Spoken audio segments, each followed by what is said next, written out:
Assalamualaikum, halo selamat datang ibu-ibu. Selamat datang di episode terakhir dari program Sekoper Cinta. Tidak terasa ya ibu-ibu, sudah kurang lebih 7 minggu kami hadir bersama ibu-ibu dan adik-adik. Bagaimana kabarnya? Hari ini kita akan memberikan materi terakhir yang tidak kalah menariknya. Materi hari ini menarik karena akan memperlihatkan bagaimana sebaiknya kerjasama yang baik antara pasangan suami istri dalam urusan rumah tangga. Siapakah yang paling bertanggung jawab dalam urusan rumah tangga? Bagaimana menurut ibu-ibu? Oke, sebelum kita menjawab pertanyaan itu, mari kita lihat simulasi drama berikut ini.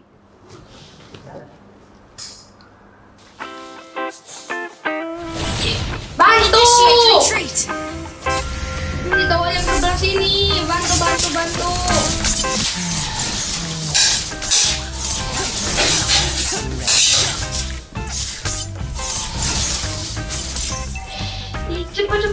Cepet. Bantu!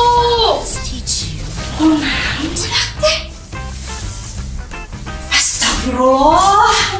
Hampir lupa. Kumaha lamun gosong. Udah nih rari wah di dia mah. Hai di luar gerak kali. Nur! Jalu!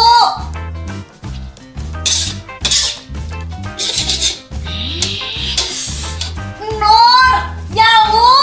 Kan dia tuh bantuan ibu!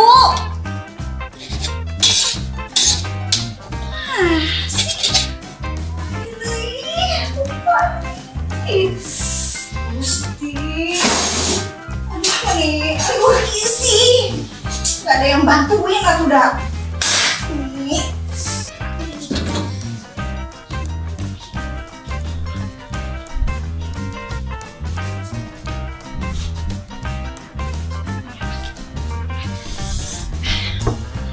Bapak! Nur!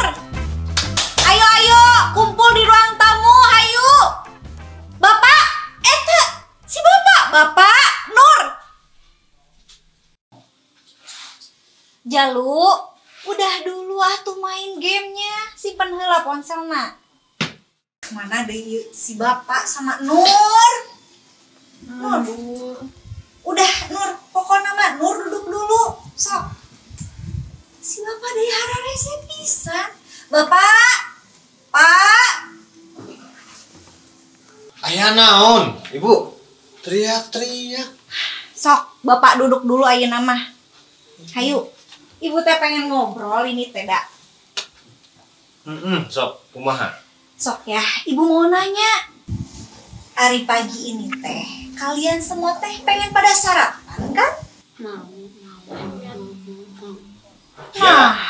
tuh Jalu sama Nur teh sama Ibu dipanggil-panggil, menikeun ka diem aja. Gak tahu apa ya, Ibu teh di dapur menikeun ka paciweuh pisan. Nya Ibu teh masak, bari nyetrika. Ai kalian menikeun ka kalah kaleha-leha. Nah tuh teh dengerin, dah kan aku mah lagi sibuk, pasti teh cuma tiduran. Nah, jadi teh. Kan kamu yang lebih dekat ke mama. Dah masak mah kan bukan tugas laki-laki tapi perempuan. Mana ada ya masak itu cuman buat perempuan. Nih kalau di restoran-restoran di luar juga itu tuh yang masak ya pada laki-laki. Mana aku tahu, laki-laki itu kan tugasnya menafkahi keluarga kayak bapak. Ya udah. Tapi teteh ini mau jadi perempuan pembisnis atau kepala perusahaan. Mana ada cewek jadi kepala? Kepala itu kan tugasnya laki-laki. Contohnya bapak jadi kepala keluarga sekarang. Itu mah kamu mau enaknya aja.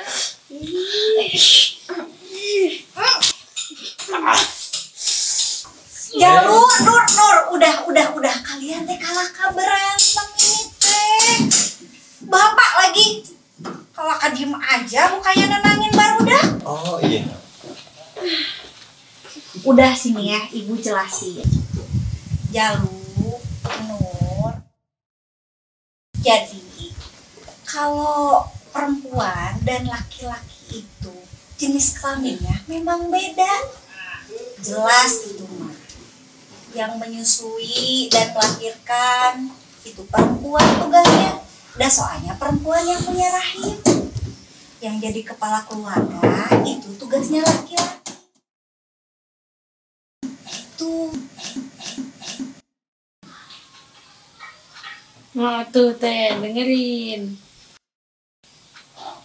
Nah, beda lagi kalau gender. Gender mah perempuan dan laki-laki teh harus setara.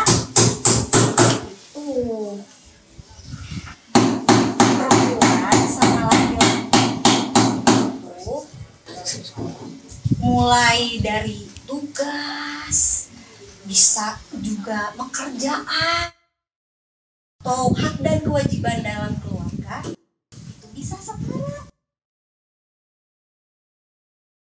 Benar kata Teteh tadi.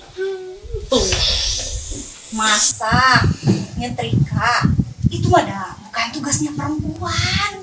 Semua orang juga berhak melakukan itu mah. Ya, nah untuk cita-cita, Jalu sama Nur juga kalau punya impian mah sok bebaskeun we, cita-cita setinggi langit, mau jadi apapun. Iya, bener tah kata si ibu. Kayak Teteh tadi mau jadi apa? Kepala perusahaan. Benar. Bisa, sok bisa. Sama bapak sama ibu pasti didukung kan, Bu? Iya. Yang penting Teteh rajin bekerja, rajin belajar. Ya, giat belajar, jangan tidur wae. Jalu jangan main game wae. Rajin belajar. Gitu. Dengerin. Emangnya kamu nggak tahu mau jadi apa? Deh, so tahu aku tuh punya cita-cita dari dulu. Jadi apa? Kepala keluarga. Atau itu mah bukan cita-cita, Jalu. Oh, Iya tuh AA, itu mah bukan cita-cita deh, itu mah udah pasti. Sok atuh AA harus punya cita-cita kayak Teteh. Ya. Iya, atuh. ya udah deh, nanti aja aku cari lagi di internet cita-cita. Bisa. Iya, banyak di internet cita-cita masuk. Cari ya. Oh iya Pak, Ari, emang kalau pembagian tugas Bapak sama Ibu di keluarga itu gimana? Ari, pembagian tugas mah di keluarga sebetulnya sama saja. Memang selain Bapak nih ya, Bapak sebagai kepala keluarga, ya sebagai kepala keluarga, tapi tugas mah sama saja. Gampangnya gini, Bapak mah sebagai pelindung keluarga, Ibu sebagai perawat keluarga, gitu. Iya. Ibu sama Bapak juga punya tugas yang sama-sama harus dilaksanain. Ya, bisa mencari nafkah, terus juga bisa untuk melindungi keluarga. Gitu. Astagfirullah. Kenapa Ibu? Jamnya? Udah jam segini geningan. Tadi tepan Ibu lagi masak ya. Ibu teh lupa belum dilanjutin. Atau sarapan kita. Ya, gak jadi sarapan dong kita. Aduh, udahlah, gini weh. Kan tadi udah dijelasin. Tugas kita semua sama ya di dalam rumah itu. Gimana sekarang tugas kita adalah membantu ibu memasak. Nah, bener. Gitu. Iya. Teteh nyetrika. Bisa. Teteh nyetrika. Jalu sama bapak masak, Masak. oke? Oke.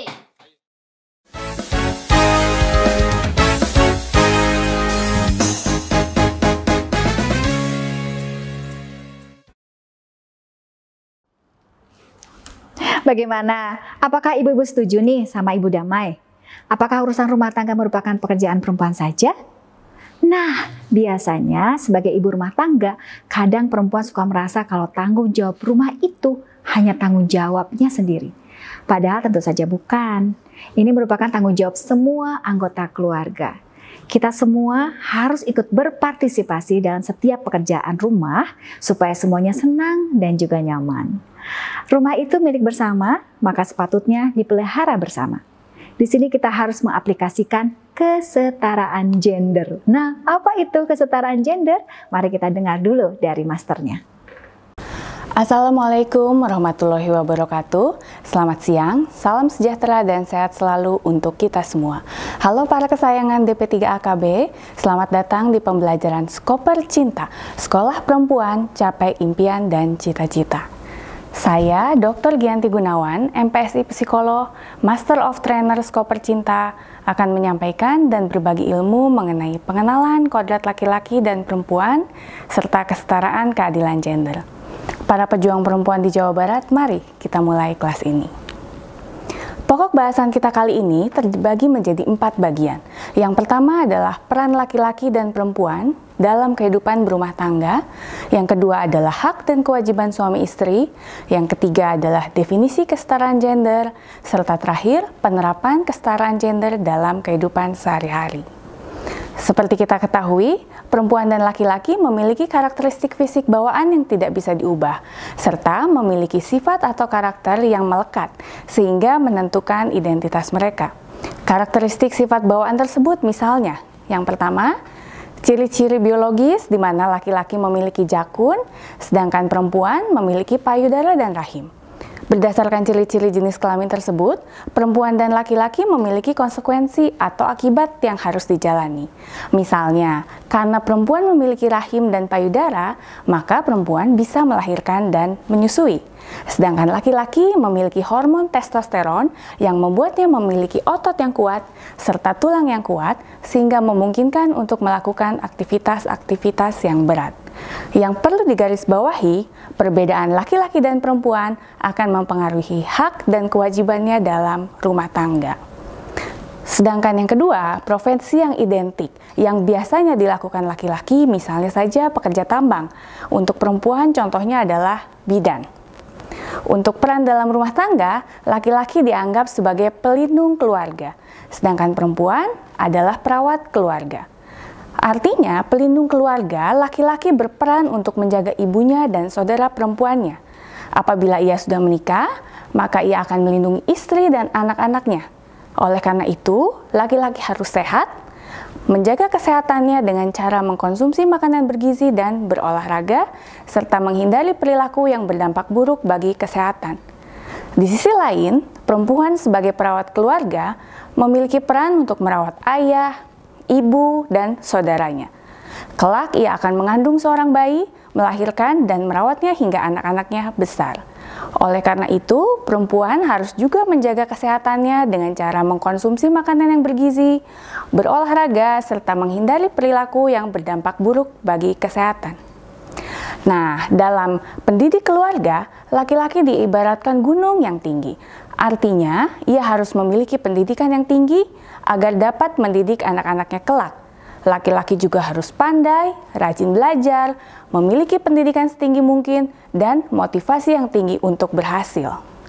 Sedangkan perempuan dianggap lautan yang luas. Artinya, ia harus memiliki wawasan yang luas agar dapat mendidik anak-anaknya kelak. Maka dari itu, perempuan pun harus pandai.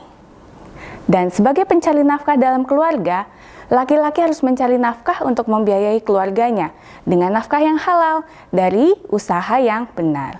Karena itu, laki-laki harus bekerja, memiliki pendidikan yang baik agar mudah mencari kerja.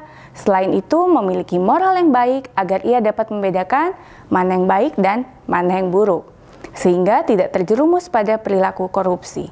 Seorang perempuan pun diharapkan dapat membantu suaminya dalam mencari nafkah yang halal. Oleh karena itu, perempuan diharapkan juga bekerja dan memiliki pendidikan serta moral yang baik. Nah, ada beberapa karakteristik laki-laki dan perempuan yang sifatnya tidak tetap. Jadi, bisa dimiliki baik oleh laki-laki maupun perempuan. Contohnya, perempuan mungkin lemah akan sesuatu, tapi pada satu sisi, perempuan memiliki sisi kekuatan yang membuatnya tangguh dan dapat menaklukkan yang lainnya. Istilah gender seringkali tumpang tindih dengan seks atau jenis kelamin, padahal dua kata itu merujuk pada bentuk yang berbeda. Seks merupakan pensifatan atau pembagian dua jenis kelamin manusia yang ditentukan secara biologis yang melekat pada jenis kelamin tertentu. Alat-alat biologis tersebut tidak dapat dipertukarkan sehingga sering dikatakan sebagai kodrat atau ketentuan dari Tuhan. Nah, gender bukanlah bawaan sejak lahir, tapi dibuat atau dibentuk oleh masyarakat. Peran gender adalah berbagai kegiatan yang dianggap sesuai, dilakukan orang berdasarkan jenis kelamin, dan peran gender merupakan cara masyarakat menentukan bagaimana sih harus menjadi laki-laki dan perempuan. Setiap masyarakat mengharapkan laki-laki dan perempuan dapat berpikir, berperasaan, dan bertindak dalam cara tertentu. Misalnya, perempuan diharapkan dapat bisa menampilkan sifat lembut, penuh kasih sayang, sedangkan laki-laki harus kuat, tegas, dan berani. Walaupun peran antara perempuan dan laki-laki berbeda, namun kedua peran ini sama pentingnya. Jika tidak ada perempuan, maka tidak akan ada generasi penerus. Dan jika tidak ada laki-laki, maka tidak ada orang yang saling menjaga perempuan. Yang perlu dilakukan adalah pembagian peran agar semua tanggung jawab dapat diselesaikan bersama-sama. Terdapat 5 hak perempuan berdasarkan konvensi mengenai penghapusan segala bentuk diskriminasi terhadap perempuan. Yang pertama adalah hak dalam ketenaga kerjaan, di mana setiap perempuan berhak untuk memiliki kesempatan kerja yang sama dengan laki-laki. Yang kedua adalah hak dalam bidang kesehatan, di mana perempuan berhak mendapatkan kesempatan bebas dari kematian pada saat melahirkan, dan hak tersebut harus diupayakan oleh negara. Negara juga berkewajiban menjamin diperolehnya pelayanan kesehatan, khususnya pelayanan keluarga berencana, kehamilan, persalinan, dan pasca persalinan.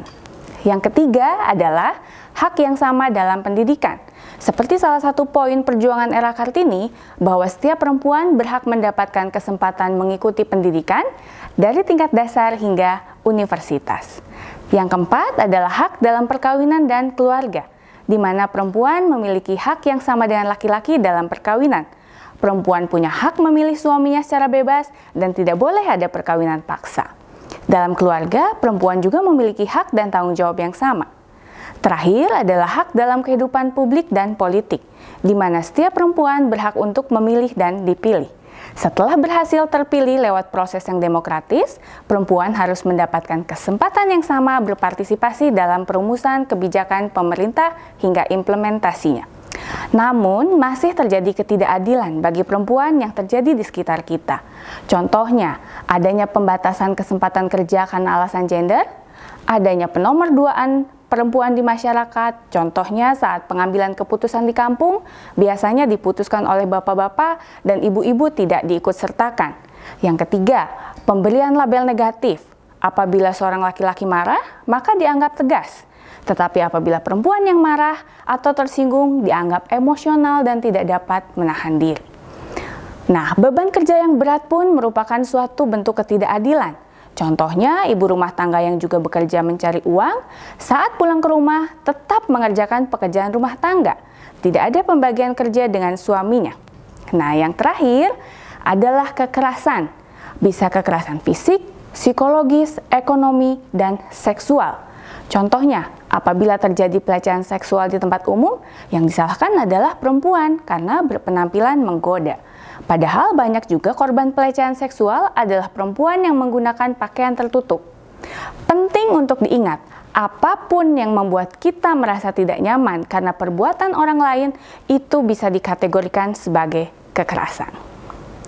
Nah, para pejuang perempuan di Jawa Barat, kesimpulannya, tidak ada perbedaan pada laki-laki dan perempuan terkait kesempatan, hak, kewajiban, baik dalam pendidikan, pekerjaan, peran sosial, ataupun aktivitas. Untuk itu, perempuan perlu memberdayakan dirinya dengan meningkatkan pengetahuan, keterampilan, kemampuan untuk dapat memanfaatkan kesempatan dan hak tersebut.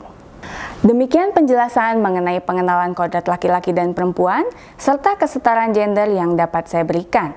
Salam sehat selalu dan jangan lupa, terapkan protokol kesehatan dengan memakai masker, selalu mencuci tangan, menjaga jarak, dan tidak berkerumun serta tetap bahagia agar imun kita selalu terjaga. Sampai bertemu kembali di lain kesempatan, saya akhiri dengan pantun, kuliah ke Bandung naik kereta karena semangat bangun negara. Sekolah perempuan meraih cita-cita, bina perempuan Jabar, berdaya, bahagia, dan juara.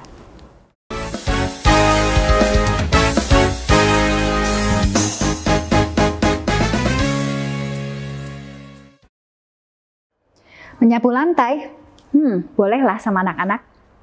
Mengepel? Nah, ini Bapak nih. Biar tenaganya lebih kuat, jadi lantai mengkilat, kinclong. Nah, mencuci baju cocok nih kalau Ibu yang mengerjakan. Nanti bisa gantian deh. Nah, begitu ibu-ibu, kita sebagai perempuan tidak perlu sungkan untuk meminta tolong kepada suami atau anak-anak dalam perkara urusan rumah tangga. Tidak ada perbedaan antara peran laki-laki dan perempuan dalam kehidupan sehari-harinya. Yang perlu dilakukan adalah pembagian peran agar semua tanggung jawab dapat diselesaikan secara bersama-sama.